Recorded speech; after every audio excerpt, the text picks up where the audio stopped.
Welcome back to Inverted Aviators RC. Today, I want to share a story about a recent encounter I had while flying one of my RC planes in a local park, discuss the city ordinance that restricts RC flying, and highlight my efforts to bring about a positive change to the rules. Let's dive in.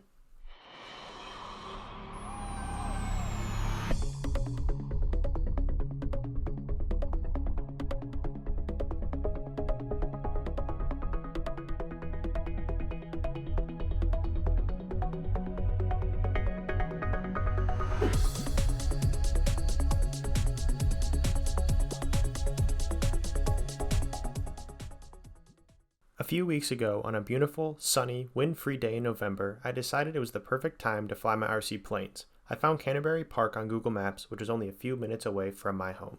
When I arrived, I used the UAV Forecast app to confirm it wasn't in a no-fly zone, and since it wasn't, I set up my ultra-micro remote control planes and started flying. The park was completely empty and the weather was perfect, and I was having a great time. I started off by testing the new flaps I just put onto the UMX Voodoo, and things were working really well. Flaps are the way to go. This is pretty fun, pretty smooth. I guess I could touch and go on this little path here. Just the normal stuff. We got a little inverted flight. But yeah, this is super cool. After a couple of batteries, I switched to our all-time favorite plane, the UMX Turbo Timber Evolution. I was showing off not only its aerobatic prowess, but also its STOL ability to slowly putter around the baseball diamond. About 30 minutes in, a very kind and professional police officer approached me. She informed me that flying RC planes in the city parks wasn't allowed. Just let you know, you can't fly remote control airplanes in the park. While I was bummed to not get to fly on a perfect day, I figured that escalating the situation would not look good for me or the hobby as a whole, so I packed up and left.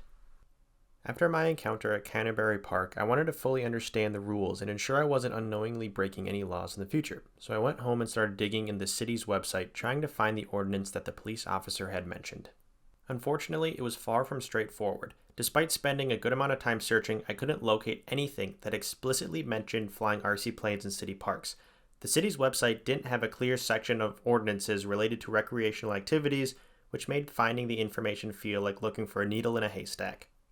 Not wanting to leave things unresolved, I decided to email the administrative assistant for Parks and Recreation to ask for help. To my relief, she responded promptly and was incredibly kind and helpful. She managed to locate the exact local ordinance, City Ordinance 377, that the police officer had referred to.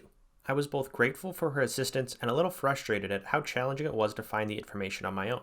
For something that governs public recreational activities, it seems like it should be easier for residents to access and understand. For those of you curious on how I was actually supposed to find this ordinance, I had to first click on City, then City Code and Ordinances, then click on Savage City Code because on this page there's nothing that helps me. So I go to Savage City Code, which brings me to this page, which doesn't have anything about ordinances, and I had to go through all of these different files, click on City Council, which then brings me to ordinances, which then I've got to scan through all of these folders because this search function doesn't really work. Like if I type in planes, nothing comes up, especially for remote control planes or flying remote control in the park or even remote control. Nothing about flying remote control planes comes up, even in these 13 pages worth of ordinances. So again, it's kind of ridiculous how difficult it is to find things. Ultimately though, I was glad to have the correct documentation in hand. It gave me a clearer picture of the situation and allowed me to think about the potential ways to address and improve the ordinance moving forward. Here's what City Ordinance 377 actually says. No person shall operate a remote-controlled airplane or boat in a city park except at sites designated by the City Council, and except that operators must yield to team sports or other authorized park activity. The use of such devices shall be operated in a manner so as to not endanger or be likely to endanger any person or property. Oh, and by the way, I asked where these designated flight spots are. There aren't any.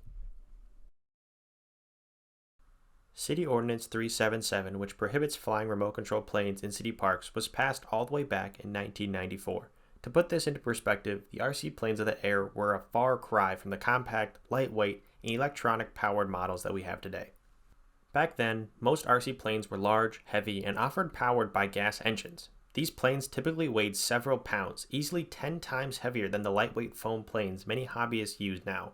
Their gas engines were not only noisy, but also prone to malfunction, which could lead to safety concerns if a plane lost power mid-flight.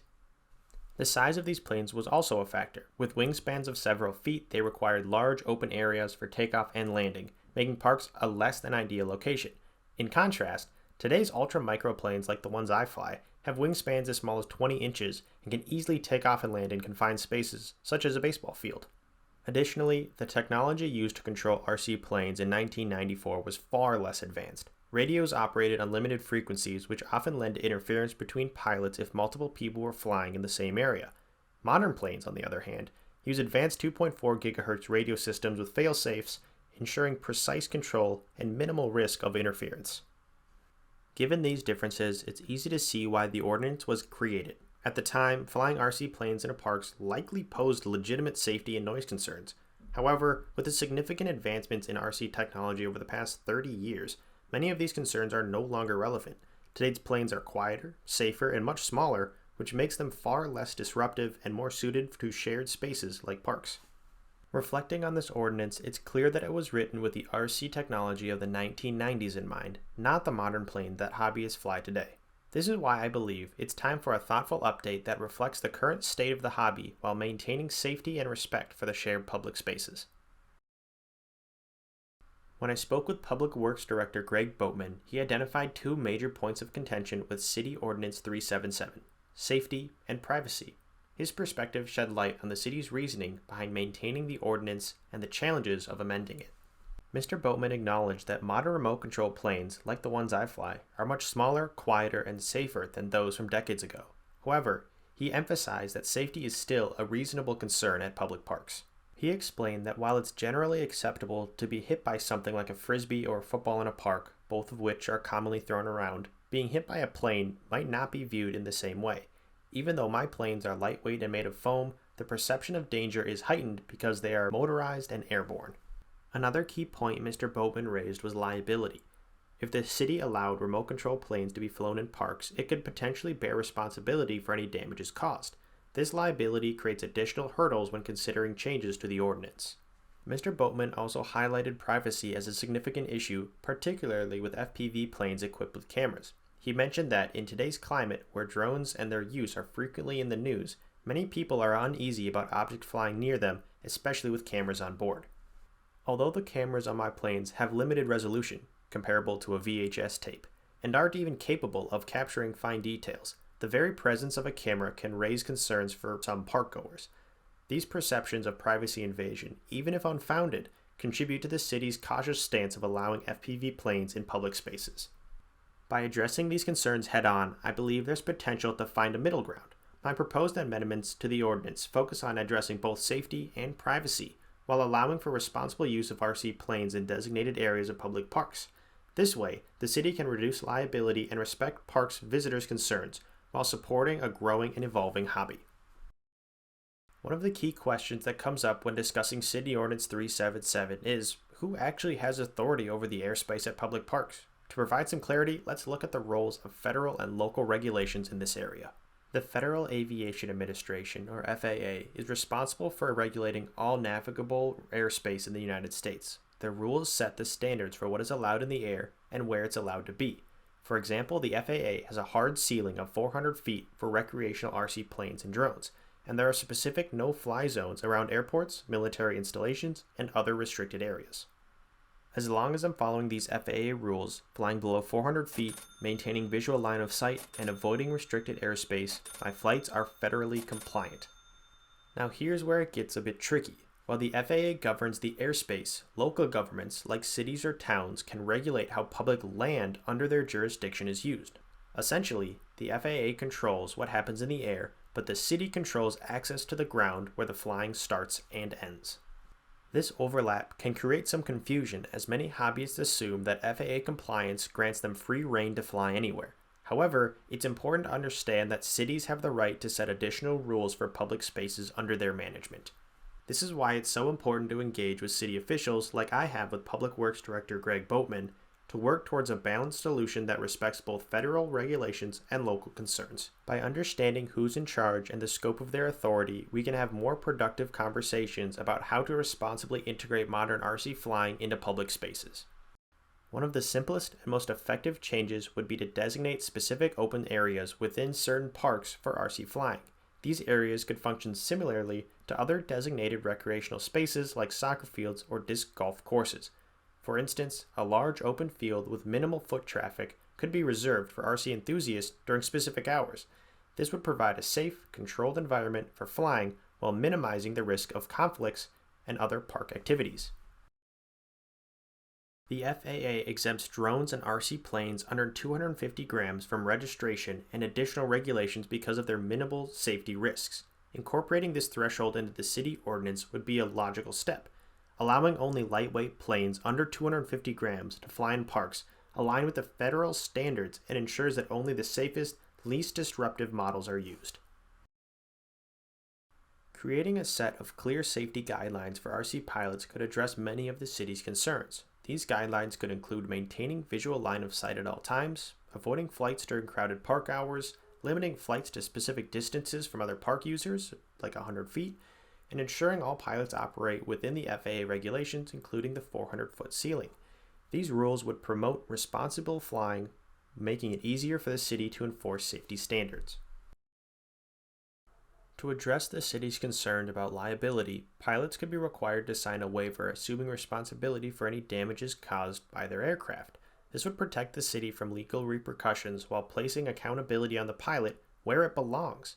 Pilots could carry a copy of the signed waiver with them whenever they fly in designated areas. Educational signage in designated flying areas could inform the public about the planes being flown, highlighting that the cameras are incapable of detailed recording or hovering surveillance. The overarching aim of these amendments is to strike a balance between maintaining public safety and privacy while allowing RC enthusiasts to responsibly enjoy their hobby. Modern RC planes are far removed from the large, noisy, and potentially unsafe planes of the 1990s. Updating this ordinance to reflect these advancements is not only reasonable, but beneficial for everyone involved. Or to put it in short, these amendments would allow those of us in the hobby who are being safe, smart, and responsible to fly in the beautiful parks that we have.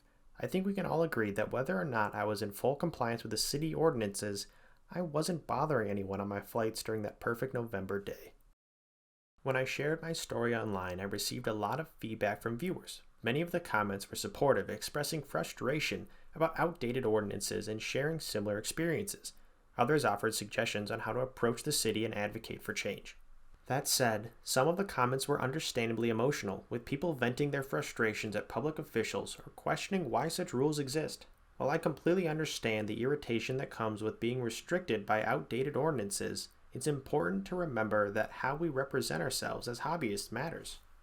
When you're out flying RC planes, you're not just representing yourself, you're representing the entire RC community.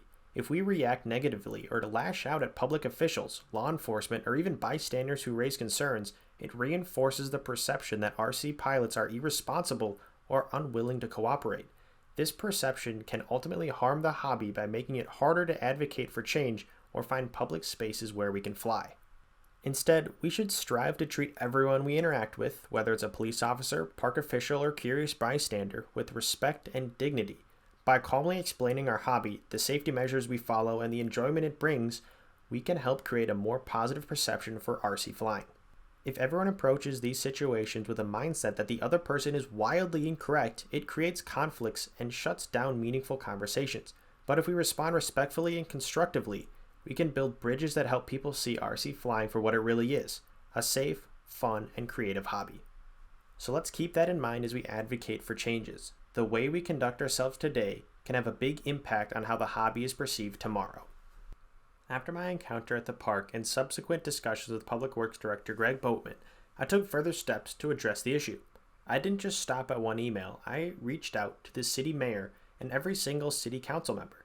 In my email, I outlined the situation much like I'm explaining here in this video and shared my proposed amendments to City Ordinance 377. I also made it clear that I'm willing to actively participate in this process. I offered to attend any meetings, whether it's at the City Council, Parks and Recreation, or relevant departments to provide additional context or answer questions.